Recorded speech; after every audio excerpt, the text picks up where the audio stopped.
So when you think of the Greek god Apollo, what comes to mind? Probably music, right? Prophecy, light. He's basically the poster boy for harmony and reason. But what if I told you that behind that shiny, perfect image, there's a much darker, much more violent side? Today, we're going to peel back the layers on one of the most complicated and fascinating figures in all of mythology. I mean, think about it. A healer and a killer. A musician and a warrior. It just doesn't seem to add up. How could one single god be both? The guy who could cure a plague was also the one who could start one with his bow and arrow. And the master of that beautiful, harmonious lyre, yeah, he could be absolutely ruthless to anyone who dared to challenge him. So, to really get our heads around this, to understand how one deity could be such a walking contradiction, we've got to go right back to the beginning, back to his absolutely wild birth story. All right, let's get into it. A hero's dramatic birth. You see, Apollo's story, it doesn't kick off on some golden throne on Mount Olympus. Oh no, it starts in exile. This is a story about persecution, about survival.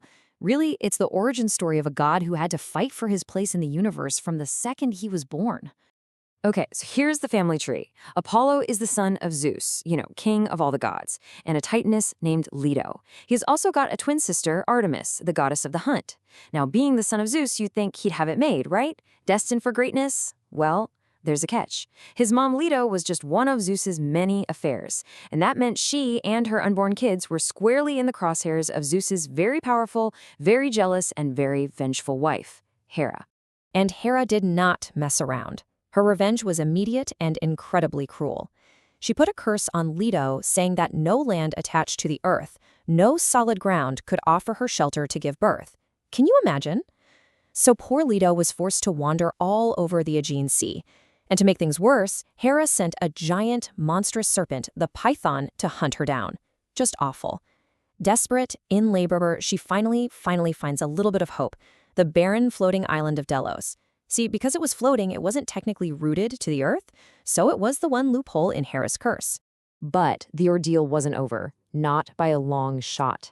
Hera actually managed to stop the goddess of childbirth from showing up to help. So for nine agonizing days, Leto is in labor, clinging to a sacred palm tree. She finally gives birth to Artemis first. And then, get this, with the help of her own newborn daughter, she gives birth to Apollo. It's just incredible. And the very moment Apollo, the god of light, is born, that floating island of Delos anchors itself to the bottom of the sea, becoming his sacred ground forever. And Apollo was no ordinary baby. The story goes, in the Homeric hymn, that as soon as he tasted nectar and ambrosia, the food of the gods, this infant opens his mouth and says these words, declaring his domains and his divine mission right from the start. Just wow. He's literally minutes old and he's already claiming his purpose. This god was born ready to go. So we've got the dragon and the oracle. This is about forging an identity. Because look, if you're a god born out of that much struggle, you need to make a statement, and you need to do it fast. For young Apollo, that meant forging his own identity. And how was he going to do that? By facing down the very monster that hunted his mother and taking over the most sacred spot in the entire Greek world. Now he sets his sights on this ancient oracle at a place called Pythono. And we're not just talking about some random cave. This place, which would later become world famous as Delphi, was literally considered the navel, the center of the entire world. But there was a problem. It was guarded by a terrifying beast. Specifically, that same serpent, Python, a monstrous dragon who is a child of the earth goddess herself, Gaia. So what does he do? Step 1, he tracks that massive dragon to its lair on Mount Parnassus. Step 2, armed with that bow, he basically claimed right out of the womb, he slays the beast with a volley of arrows. And step 3, he claims the sacred site for himself. This was his first big moment, his first heroic act, and it was huge. It was personal revenge for what happened to his mom, for sure, but it was also way bigger than that. It was a cosmic power move. And just like that, with that one epic victory, he gets one of his most famous titles, Pythian Apollo. He wasn't just son of Zeus anymore. No. Now he was a monster slayer. He was a champion for the new guard, the Olympians, taking over from the old, earthy, primordial forces. And you really can't overstate how huge this was. By taking Delphi, Apollo basically became the guy for prophecies, the ultimate authority. You had kings, generals, even regular people traveling from all over the known world just to ask a question to his priestess, the Pythia. And her super cryptic answers? They shaped history. They influenced the outcome of wars, decided where new cities would be built. Everything. Okay, so now we get to the really interesting part. The god of contradictions. The light and the shadow. Because for all this talk about light and reason and order, Apollo's true nature is all about a deep and often pretty brutal duality. If you really want to understand him, you have to look at the shadow that was always right there with his brilliant light. Yeah, on the surface, Apollo seems to be this perfect, rational ideal, but that quest for perfection, it could be absolutely merciless. None of his powers were simple, one-sided things.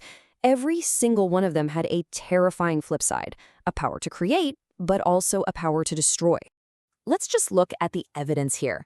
Take health. He's the god of healing. His son Asclepius literally becomes the god of medicine. Great, right? But he's also the god of plague. He's the one who shot plague arrows into the Greek camp during the Trojan War. Okay, what about music? He's the undisputed master of the lyre, the picture of harmony. But when a satyr named Marsyas thought he was better and challenged him to a music contest, Apollo won and then had him flayed alive for being so arrogant.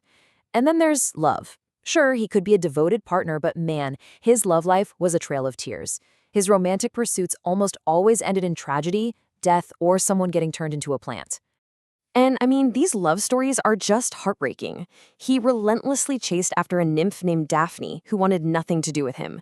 She was so desperate to get away that she begged her father for help, and he turned her into a laurel tree. And Apollo's response? He just made the laurel tree his sacred plant. Then there was Hyacinthus, a Spartan prince he truly loved. But one day, while they're throwing the discus, a jealous wind god blows it off course and it strikes and kills Hyacinthus. Absolutely tragic. Apollo, overcome with grief, creates the hyacinth flower from his lover's spilled blood. So, with all that darkness, how do we get to his legacy? Well, despite everything we just talked about, Apollo's main job, in the minds of the ancient Greeks, was to be a civilizing force. He was the one who brought order from chaos, the one who set up the rules for a fair, rational society. Think about it. Through his oracle at Delphi, he wasn't just telling fortunes. He was handing down laws, giving the blueprints for new colonies. In fact, his name might even come from the word apella, which was the Greek term for a political assembly.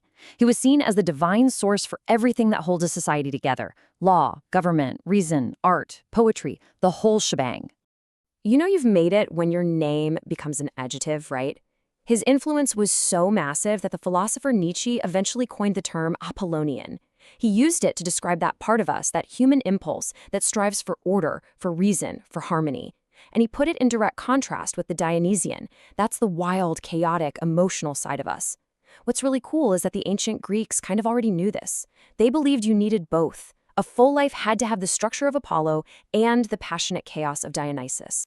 And in terms of looks, Apollo was perfection. Seriously, in Greek art, he's always shown as a kouros. That's the term for an eternally youthful, beardless, athletic guy. And this wasn't just because they thought it looked good, it was the visual representation of the Hellenic ideal: vitality, strength, and never getting old.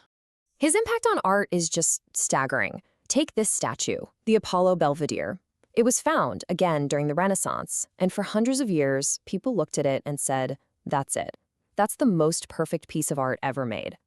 It literally became the definition of classical perfection, and it shaped what the Western world considered beautiful for centuries.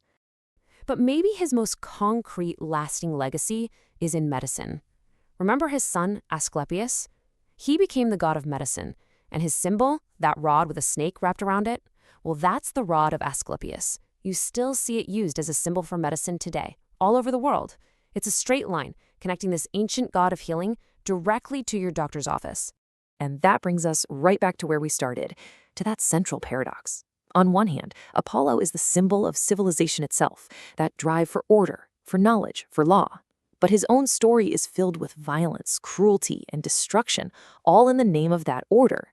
So it leaves us with a pretty deep question, doesn't it? Is that tension at the very heart of Apollo's character? Is that just what civilization is? Or is his story a timeless warning? A warning that pure, cold reason, without any compassion, can be just as dangerous as the chaos it's trying to control.